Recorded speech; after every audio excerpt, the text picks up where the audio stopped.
I feel guilty in retrospect. I feel guilty that I wasn't there for you because you needed me. This is gonna hurt. It's time for the Suffering Podcast. I have my shooting, and I'm not sure if you were on yet or you were recently terminated. I can't remember what year were you terminated. I think I was on the desk. You were on the desk. Okay, so my shooting happens. You see me totally just isolating myself. Like, why? So for those of you who don't understand, and I've talked about this in plenty of shows where there were some people who just showed up. And when I say that, it's you. I don't mention your name out of respect for you, but, well, let's let the cat out of the bag. It's Freddie Mitchell. I would walk out of my garage and I'm drinking. I would sit in my driveway in a chair, drinking, and up pulls Freddie Mitchell. I disappear for a couple days. I'm getting phone calls from Freddie Mitchell.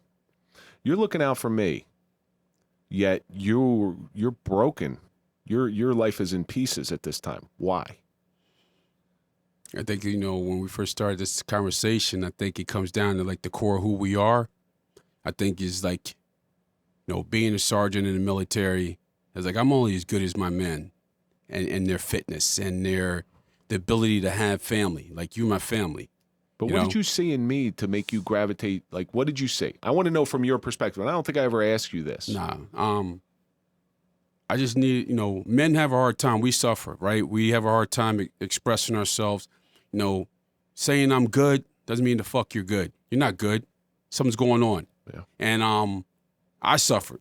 I was going through what I had to go through.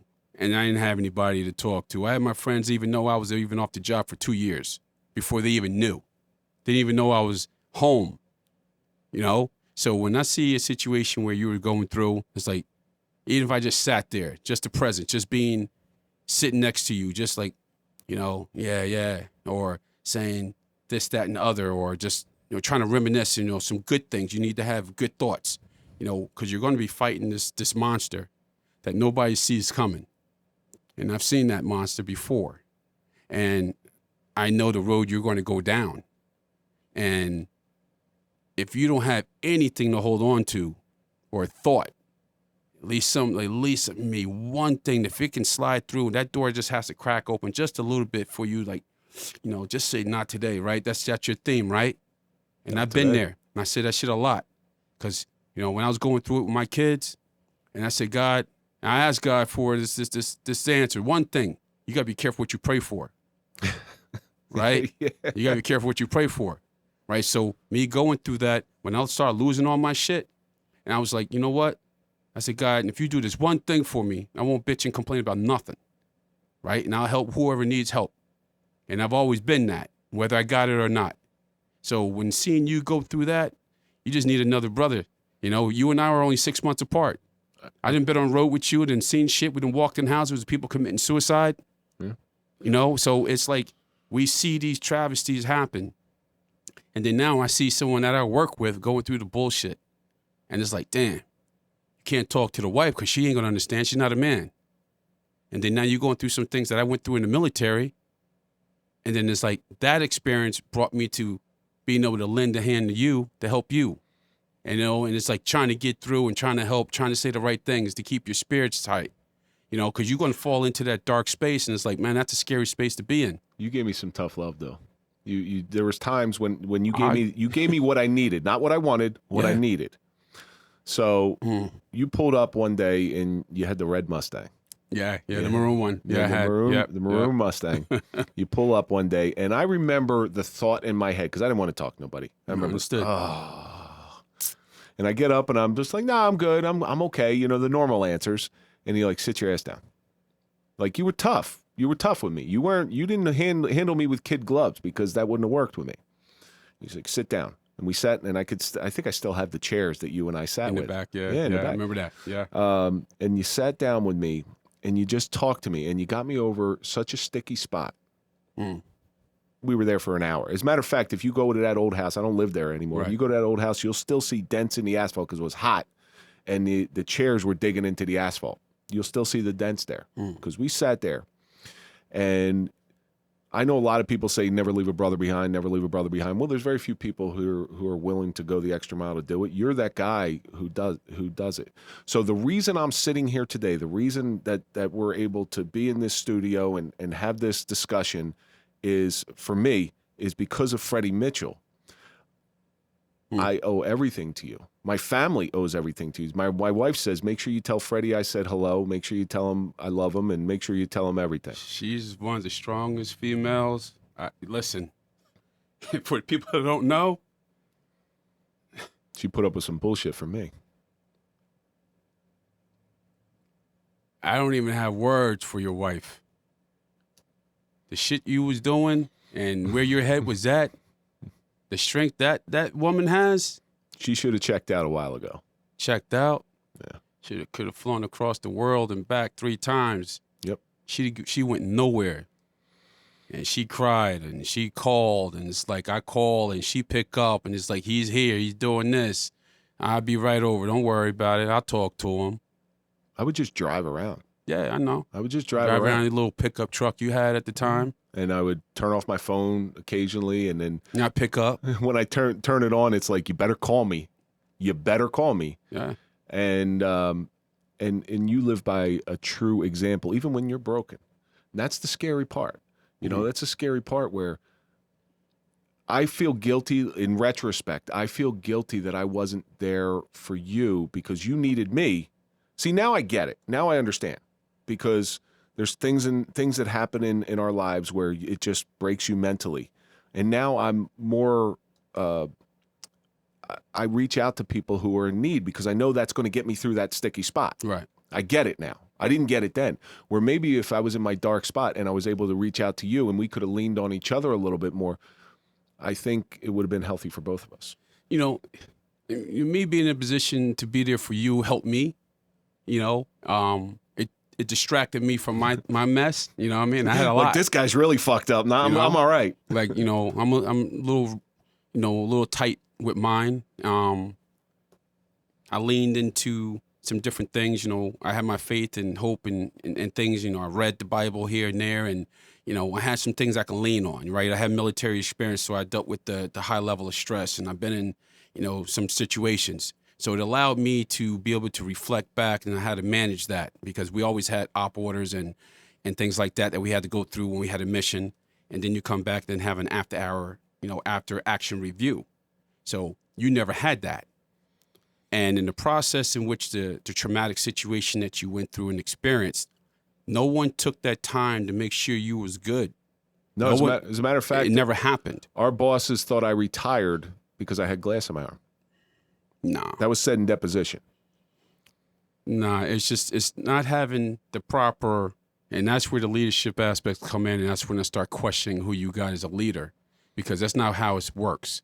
You know, when you have a traumatic situation, a shooting, and you got one of you guys going through something, you need to have somebody that's assigned to them. You need somebody to be calling. So I took it upon myself to do what I knew to do from the military. That's from a military side of things. You know, I was a sergeant in the Army. So the thing is like, now I'm looking at you as a soldier that needs help. And I've seen that. When soldiers get in a firefight or something blows up around them, or one of the guys get hit with shrapnel, then when you look at those things like traumatic-wise, where's his mental at? Can he go back out and perform the job? And without having that support, you're going down the dark road by yourself. And those are the things that you got to be able to support and be able to reach beyond your own self, you know, and especially with being in that leadership position when I had like Thanksgivings or different events. Guys couldn't go home. Guess who's doing Thanksgiving? I am. And I was just about to have a burger for Thanksgiving, and now I gotta go buy turkey and all the trimmings for the guys so they feel like they're at home. The little kitchen. You gotta do that thing for them. Yeah. So, but it speaks to the type of person you are, and that's really what I want to get through to people. Now, your stuff isn't over. Far from it. Your stuff is not over. You're still fighting to get your weapon back, to get reinstated, and how does that end? The key component to any law enforcement officer being the best version of themselves is through education. Sherry Alsop is a leader in providing that education to police agencies, preparing them for the all too frequent dealings with sexual assault victims. You've seen Sherry on episode 169 of the Suffering Podcast. She survived incest and almost daily sexual assault, so she comes from a place of experience and true understanding. Sherry has the intelligence, commitment, and compassion to open the eyes of those on the front lines, while providing the tools to effectively deal with a difficult situation. Sherry's instruction comes from experience and multiple certifications.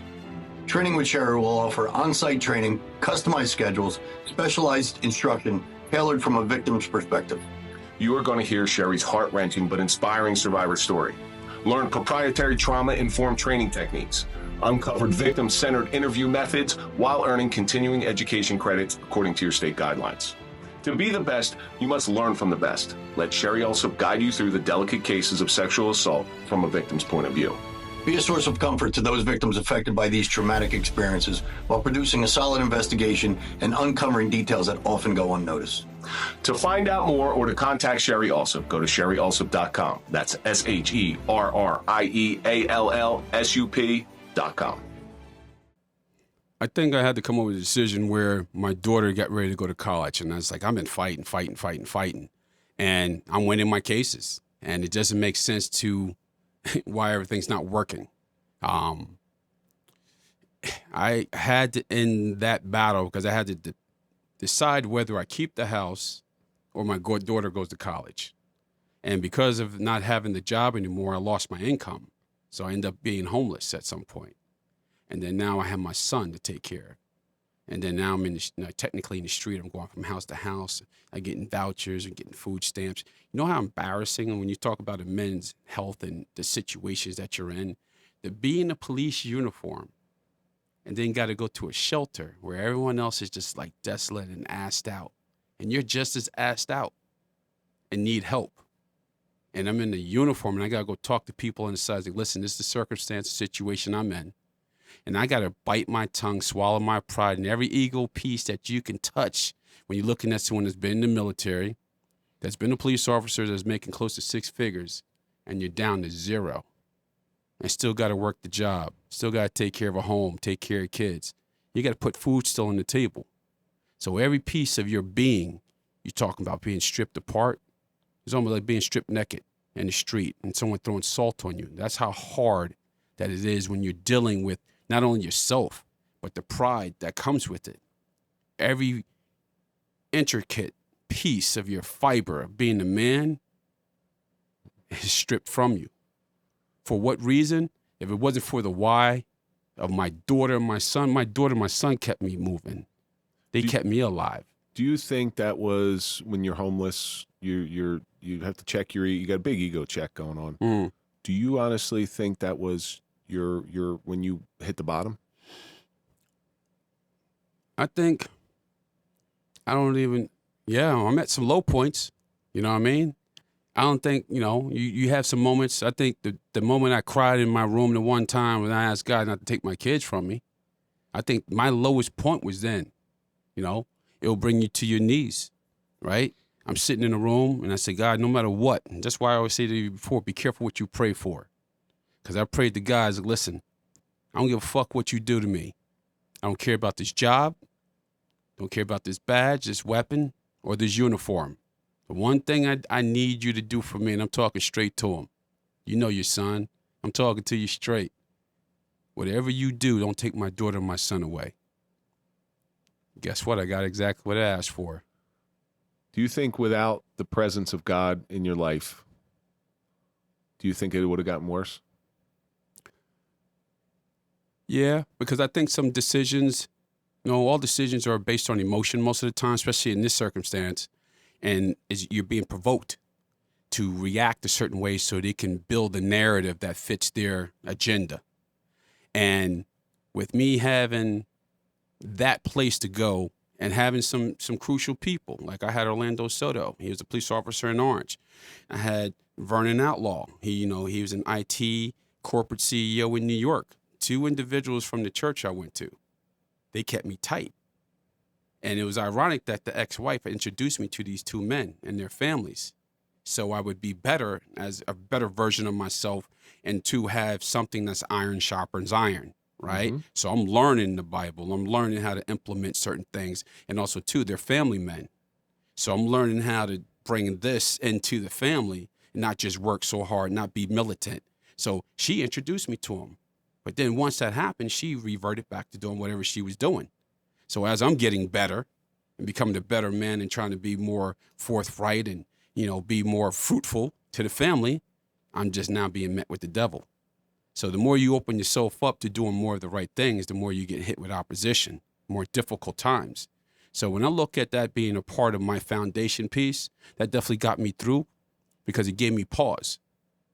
Well, it's real hard to lose hope without any type of higher power in your life, whatever that higher power is. Whatever religion you are, it's real. If you truly believe in what you're speaking, it's really hard to lose hope without that higher power in your life. With that higher power in your life. So, how did you start working yourself out of this hole? I think I focused after some of this stuff was a losing battle, right? Not that I wanted to quit, because I'm still got tenacity towards it. Because it's a tactical retreat. It's a tactical one because I now have more pressing, business to take care of. My kids, I got them. So now I'm met with being a single father. So now it's college. That's definitely not quitting. Nah. So that's just focusing on what's important. What's important. And dropping the shit that's not important. Right. Jobs, not important. Family, that's important. But in that, it took away my livelihood and my career. So now I have to do something different to do the same things that I've always going to still do. My responsibilities and obligations never changed. It's just in my landscape and environment had to change because I no longer have the means and the resources to take care of them. So I had to go out here and I ended up getting a CDL license and ended up start driving the tractor trailer. Ended up having a good couple contracts. I made more money in the first year than I did as a police officer driving the truck. But I never got a chance to actually spend that money because it went all to school to my daughter. So as you start scaling, it's just like now my son. Now I got to get an apartment. And then I'm on the road for 3-4 days when I'm supposed to be on the road for 3 weeks. I'm back making sure that my routes bring me home every 48 to 72 hours because I still got to raise him. So, you're talking about juggling an over-the-road job where I'm making it look like I'm going for only 24 to 48 hours, and I'm still riding the route that's taking me from Manassas, Virginia, up to New Haven, Connecticut. So I'm riding the East Coast corridor, the money corridor, and that thing took care of us for the next 2.5, 3 years. And then eventually, long story short, that day my daughter walks across the stage, graduates, where someone said that she'll be home after the first semester.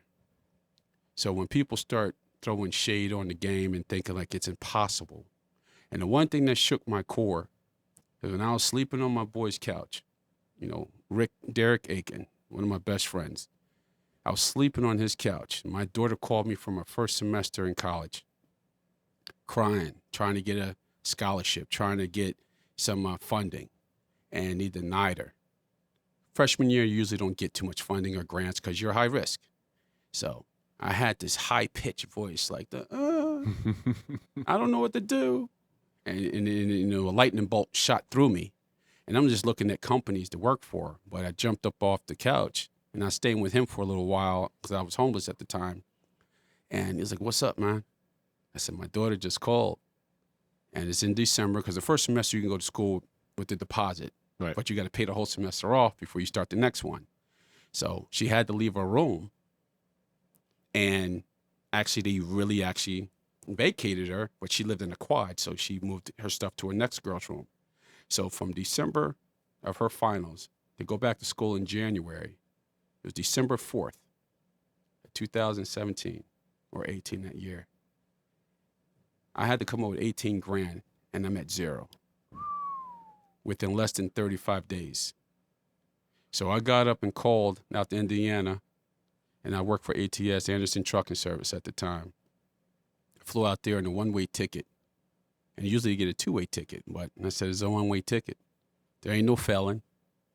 It's no plan B. No plan B. There's nothing. I got to come out there, pass the test, do all the stuff I got to do, and I got to come back to Jersey with a truck. So I went out there, flew in a one-way ticket, got the test, 2 days, came back, 3 days coming back across, dropped off loads. I made about maybe $3,500. I sent 25 to school. Then every week I got my son in an apartment because I had to get a place for him. Then I spent the next 2-3 weeks. I just been running the road. Probably did 15 to 20 loads a week. And then I worked for the percentage of the load. So I got 65% of whatever I made. And then every week I was cranking it out, $2,000-$3,000 a week, sending it to school. Everything I made went to her. And then one morning, on January 21st of that next following semester, and she started school on the 24th. And I called her up, and my deposit came through, the last payment. And I needed $3,800 for her last payment. And I said, I might be short, so I had a couple thousand left over from a friend. I said, I might need $1,000 for a week or two, and I get it to you because I'm still making money. But that one last check came in. It was $3,400. I ended up making 38, and I ended up sending the 34 at 4 or 5 o'clock that morning. You know, no one to call, no phones were working. It's just me in the truck by myself, and I paid that payment, and then the account went down to zero. It opened up her registration so she can get her classes. So by 6:37, she calls like, Dad, is this right? And I said, yeah, go register for class.